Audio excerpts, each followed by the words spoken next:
nosotros en Neuquén ingresamos con un sistema netamente acusatorio en el año 2014. ¿Por qué quiero resaltar esto? Porque es el marco en el que se inserta el juicio por jurados. Abandonamos un sistema mixto, ingresamos a un sistema por audiencias, en donde todas las decisiones importantes del proceso se van a tomar en una audiencia oral y pública, con las partes ante el juez, en el marco del litigio. De allí la importancia que empieza a cobrar la litigación propiamente dicha.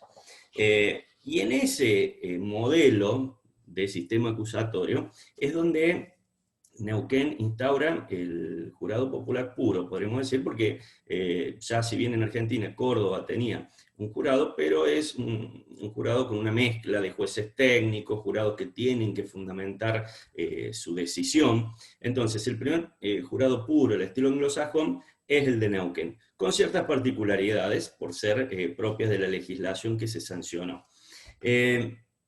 ¿Por qué esto es importante? Porque Neuquén establece el juicio por jurado puro, pero lo establece con una competencia, podríamos decir, acotada. En el artículo 35 del Código Procesal Penal de Neuquén se establece que solamente van a poder ir a jurados populares aquellos casos en donde se trate de delitos contra las personas, en realidad son todos contra las personas, pero bueno, contra la integridad sexual, y que la pretensión punitiva del Ministerio Público supere los 15 años de pena privativa de la libertad. A diferencia de otras legislaciones, como por ejemplo Buenos Aires, que le da la opción al imputado de ir o no al jurado popular, en Neuquén se establece que en estos casos obligatoriamente, cuando el Ministerio Público supere o manifieste esa pretensión punitiva superior a los 15 años, la modalidad de juzgamiento va a ser por jurados populares. Este jurado popular sí va a quedar integrado con 12 jurados titulares, va a haber 4 suplentes, con mitad mujeres y mitad hombres.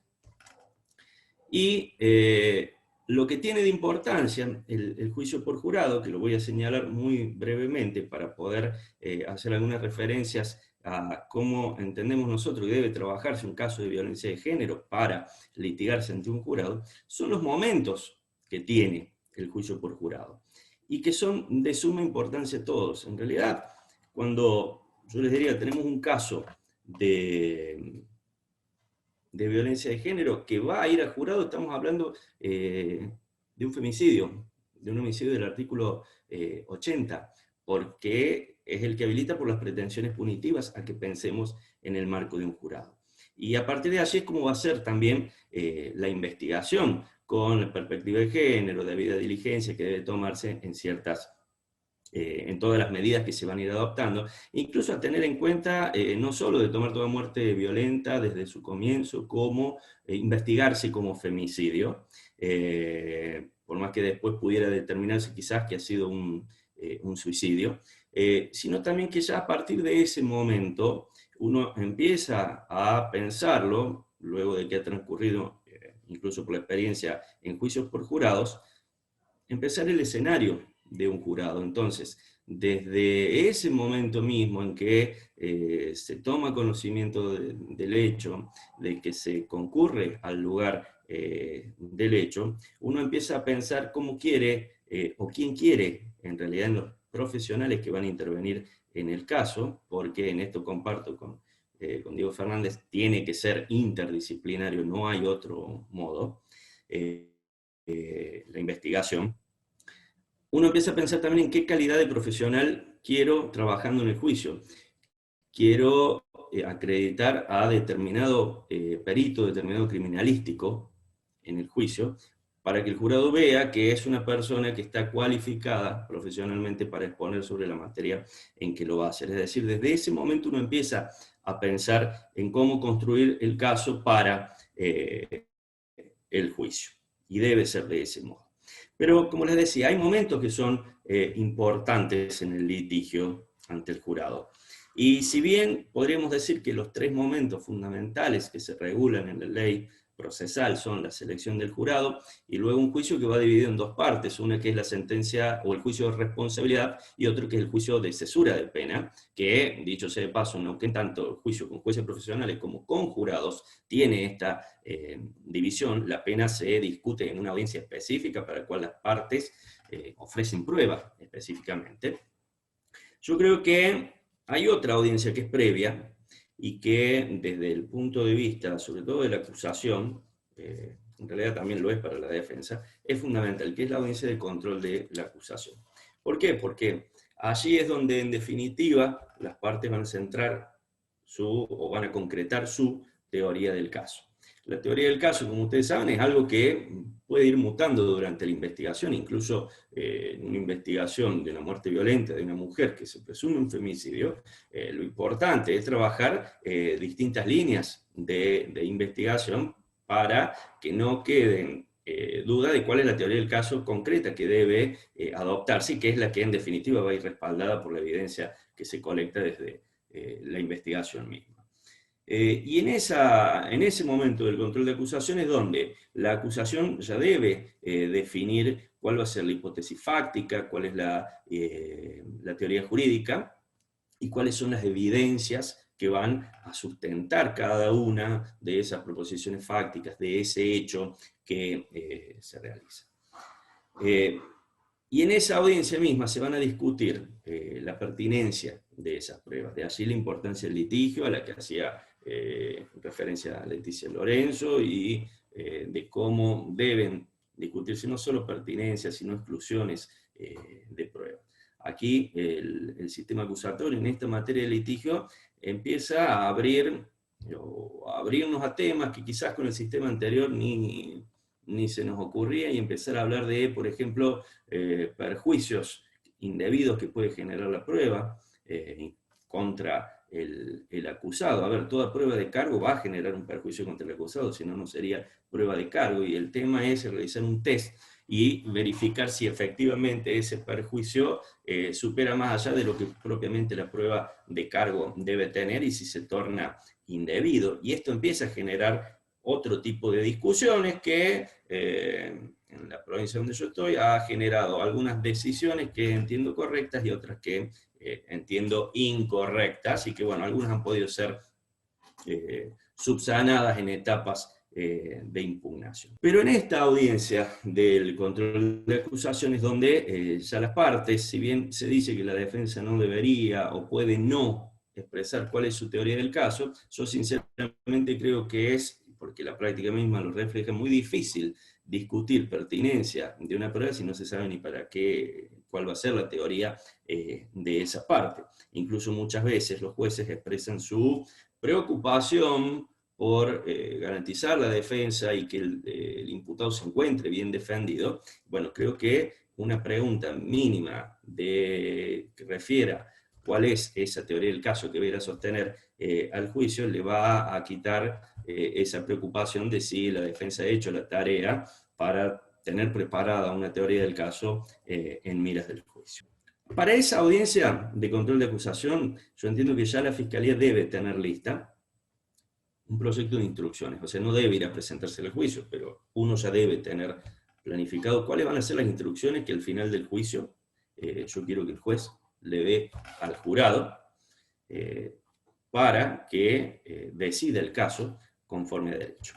Y en ese sentido, en un caso en donde existe violencia de género, entiendo que es muy importante ir trabajando con anticipación el modo en que queremos en que el juez le explique al jurado el derecho que es aplicable al caso, cómo debe entenderse la violencia de género. Luego vamos a ingresar a los otros momentos, son la selección del jurado, también sumamente importante, porque es de donde vamos a sacar el jurado para el caso, ese tribunal para este caso. Por eso en las posiciones anteriores se hablaba de si un jurado emotivo, imparcial. El jurado no es emotivo, el jurado valora la prueba, y la valora bien, y es muy detallista. Y esa es la exigencia, entiendo yo, que dice Diego Fernández, que nos puede haber generado el juicio por jurado. Las partes no ya no tienen a los jueces para que suplan o que den por entendido determinadas cuestiones que quizás no hicieron. El jurado en ese aspecto, entiendo yo, es muy exigente. Y ya les voy a hacer algunas referencias concretas. Entonces, tenemos que buscar el jurado imparcial para el caso que queremos seleccionar. Y acá, en este tema, la verdad que ingresamos hablando de juicio por jurados y hablando de casos de violencia de género con muchos prejuicios. Prejuicios de los operadores judiciales en primer término, porque así como se señaló que desde 1853 existe el juicio por jurado en la Constitución, entonces entendemos que realizar la selección de jurados es una tarea que se debe trabajar minuciosamente. Para eso también hay que tener en cuenta que las legislaciones les brindan a las partes muy pocas posibilidades de recusación sin causa, muy escasas, y bueno, y las recusaciones con causa que deben ser bien fundadas. Para eso es importante preparar bien qué interrogatorios se van a hacer hacia los jurados, teniendo en cuenta el caso que debe litigarse debe ponerse en conocimiento del jurado. Entonces, empezar a hacer una buena selección de preguntas es un trabajo importante en una selección de jurados y que entiendo yo debemos ir ajustando cada vez más. Por ejemplo, una pregunta común que yo he escuchado se hace en selecciones de jurado es preguntarle al jurado si conoce el caso. Tengamos en cuenta que son casos graves los que llegan, generalmente suelen ser muy dimensionados, incluso a nivel mediático, entonces le preguntan, ¿usted conoce este caso? Y a lo mejor los jurados sí lo conocen, el tema es con qué profundidad lo conoce. Que eso, entiendo yo, sería lo que podría afectar la imparcialidad del jurado, porque si fuéramos un jueces técnicos, y es un caso que ha sido muy resonante, incluso los otros jueces técnicos que no han intervenido conocen de qué se trata ese caso. Pero el tema es qué profundidad de conocimiento tiene sobre el mismo, si conoce evidencias, etc. Y es sobre esos aspectos que tenemos que empezar a indagar en la selección de jurados. Luego viene el litigio propiamente dicho, ya el juicio, para establecer si la persona es culpable o inocente, que va a seguir la estructura que tienen todos los juicios orales en un sistema adversarial, esto es con alegatos de apertura, producción de pruebas y alegatos de cláusula, con la única diferencia que en el juicio por jurado propiamente dicho se va a agregar lo que es las instrucciones, que es una etapa fundamental porque es cuando las partes van a discutir qué parte del derecho se le debe brindar al jurado, de qué modo debiera el juez explicarse lo que es en definitiva quien va a tomar la decisión del modo en que a él mejor le parezca. Y lo que sí es importante es que todo lo que se instruya por parte del juez al jurado tiene que ser materia que se haya litigado durante el juicio, no brindársele quizás una opción al jurado que no haya sido en ningún momento materia de litigio por las partes. Si en el caso de que el veredicto sea de culpabilidad, indudablemente va a abrir luego una etapa de cesura de pena, de discusión sobre la pena, para la cual las partes van a poder ofrecer prueba para la misma. ¿Cuáles son las ventajas que en la experiencia esta que hemos tenido en el jurado nosotros rescatamos de este modelo? Bueno, en primer lugar, es la vigencia plena que tiene el sistema acusatorio en el juicio por jurado. Es cierto, obliga a las partes a dialogar distinto frente al jurado, de exponer de otro modo, de ser minucioso en la presentación de las evidencias. Va a cambiar la mirada que tiene la ciudadanía sobre la administración de la justicia, sobre la toma de las decisiones, y en ese aspecto notamos que el compromiso que existe por parte de los jurados en el seguimiento del juicio y de todas las audiencias y de todas las pruebas que se van realizando. Es muy importante ante un jurado para preparar una acusación con perspectiva de género tener muy clara la teoría del caso, conocer muy bien nuestro caso y plantearla de manera clara frente al jurado. Nosotros al jurado le llevamos un hecho, una serie de proposiciones fácticas. En realidad lo que nosotros le llevamos al jurado es una historia, con nuestra visión de cómo ocurrieron los hechos en el caso.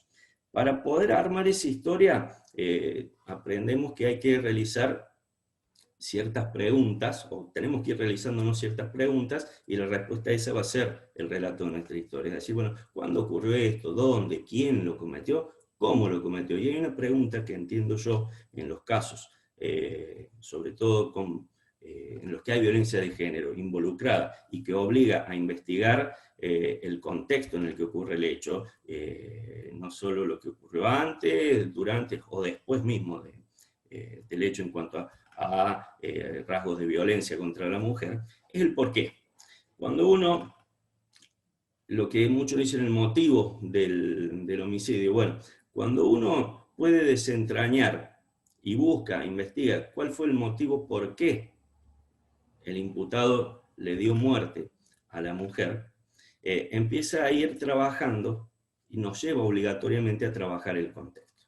Eso es lo que nos va a llevar a trabajar el contexto de género. Por ejemplo, nosotros tuvimos el año pasado un juicio por jurados, un femicidio, donde el esposo mata a su mujer, a su esposa, y la pregunta era ¿por qué la mató?